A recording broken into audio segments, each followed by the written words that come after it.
My name is Michelle, part of your Unite for Her culinary dietitian team. Today I'm at my local grocery store and I'm going to be doing a little bit of a tour through some of the aisles to talk about the wonderful plant foods that we've been talking about all month. So as I go through the aisles, I'll be talking about different varieties, how you can prepare them, and of course throw in a little bit of nutrition. So as I go through the aisles, think about what you can add to your plate or perhaps add to what you're already eating. So I hope you're ready. I'm ready. Let's go.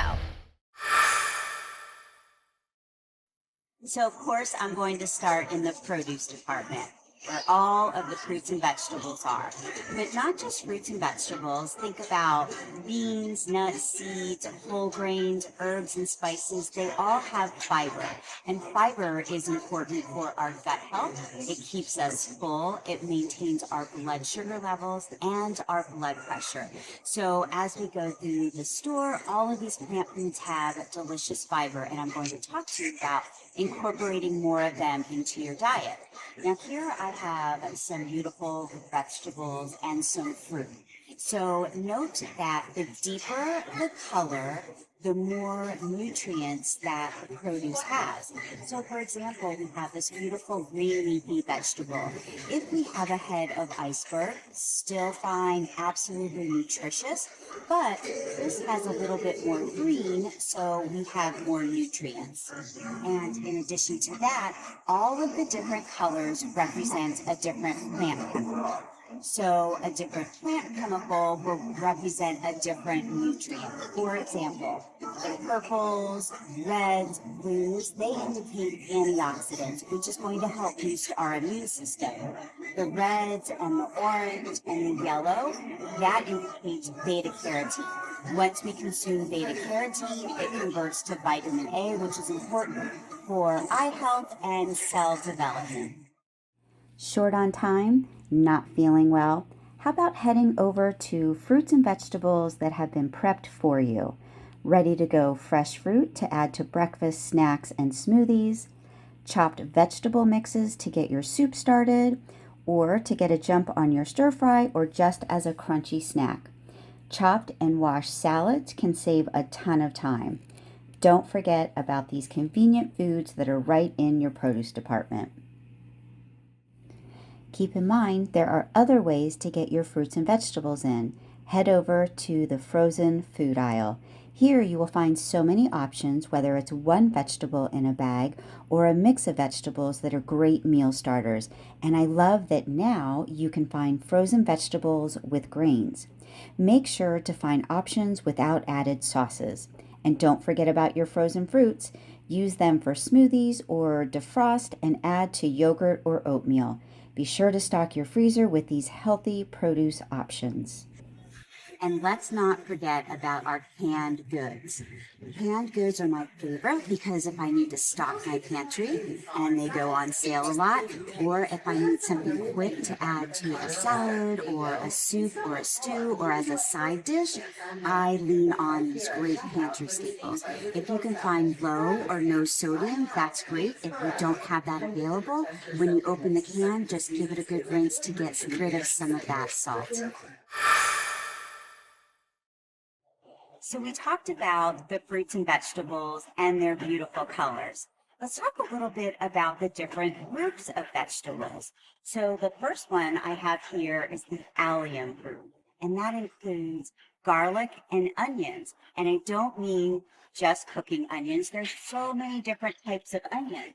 So we have our cooking onions, our red onions, Vidalia onion, even our spring onions and leeks. So all different types are in the allium family. And the most important benefit of the allium family is its antibacterial properties. Now let's talk about how you can really boost nutrition. Herbs and spices. Herbs and spices, whether they are fresh or dried, can enhance the flavor, the texture. So if you're having any issues with flavor or taste changes, use herbs and spices to bring out the flavor in foods. So here I featured some dried spices here, and think about how we can add them to what we're currently making. So for nutmeg, these are whole nutmegs, but you can also find them ground. You can grind them down onto a baked apple. For rosemary, you can add them to your homemade baked bread.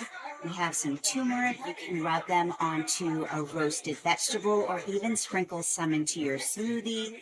Cinnamon pairs really well with your baked goods or perhaps a sweet potato. Basil, especially fresh basil, puree that into a hummus or a pesto. And here we have some ginger. And ginger, as we know, can soothe the stomach for any belly issues. And don't forget about your Cancer Fighting Kitchen Cookbook. On page 29 is an index of all different types of herbs and spices. It's a great place to start to think about how you can add some really nutritional powerhouses to your meals and snacks. Guess what? It's snack time. Yes, even snacks are plant foods and breakfast cereals. So when choosing a breakfast cereal, make sure there's not a lot of added sugar because you're going to add that sweetness. Maybe a little bit of honey, maple syrup, or fresh fruit. Even some wholesome snacks like popcorn or a cracker with just wheat, some oil, and salt. And then you're going to add a delicious hummus or bean dip to make it a healthy, nutritious snack. So what do you think of when I say whole grain? Whole grain bread, brown rice? Sure, those are whole grains, but there's this whole world out there of grains waiting to be discovered. Amaranth, teff, quinoa, and they each have their own nutrition profile. Whole grains are important because the whole grain is intact, and that's where all the fiber and the vitamins and minerals are located. So when we have something like a white pasta, a white bread, a white rice, we are missing out on those nutrients. Even oats is a whole grain. So over here, I have my bulgur, I have my rice. These are excellent pantry staples where you can add rice and have as a side dish. You can add them to your chili, your soups, your stews, even your salads. So that is one question we get a lot. How do I incorporate more whole grains into my diet? So make sure you ask your dietitians and we can help you with that. One of the most popular questions we get asked is, how do I get more protein into my diet? Easy answer. Plant foods have protein. Legumes, nuts, and seeds. So when we say legumes, it includes beans, lentils, and peas. Wonderful plant protein, a lot of fiber. Again, another versatile food that you should have in your pantry. The best thing is they go on sale a lot. You can buy it in large quantities and it's there. Again, soup, stews, chilies, side dish, anything you can imagine, even dips. So let's talk about the different groups that we have here. So here are our split peas. We've all heard of split pea soup. We have our lentils, so many recipes for lentils, or you can make lentil burgers. And red kidney beans, they are my favorite. I'm usually tossing them into a salad or making a homemade bean dip. So bagged beans or canned beans, it doesn't matter, whatever is more convenient or cost effective for you. If you're choosing a canned bean, maybe look for a low or no sodium. If you don't have access to that, give them a good rinse to get some of that sodium off and you're ready to use them. And a great way to utilize beans is bean pasta. If you've never heard of bean pasta, lentil pasta, it's a great way to get more protein and fiber in your diet. One of the brands that has chickpea pasta is Banza, but every store is starting to make their own version. So don't forget about this alternative to pasta. So let's talk about our last two plant proteins, nuts and seeds. Again, another versatile option that can be added to what you're already eating. And don't forget about chia seeds, flax seeds, and hemp seeds. These little powerhouse seeds can add protein and fiber.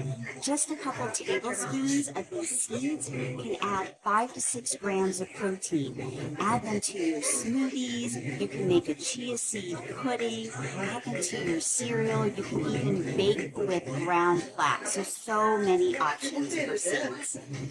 And there you have it, our 2024 Plantuary grocery store tour. I hope I helped you find some great options to load your refrigerator, freezer, and pantry. If you have any questions, if you want to take a deeper dive into anything that I talked about, be sure to connect with one of your Unite for Her culinary dietitians.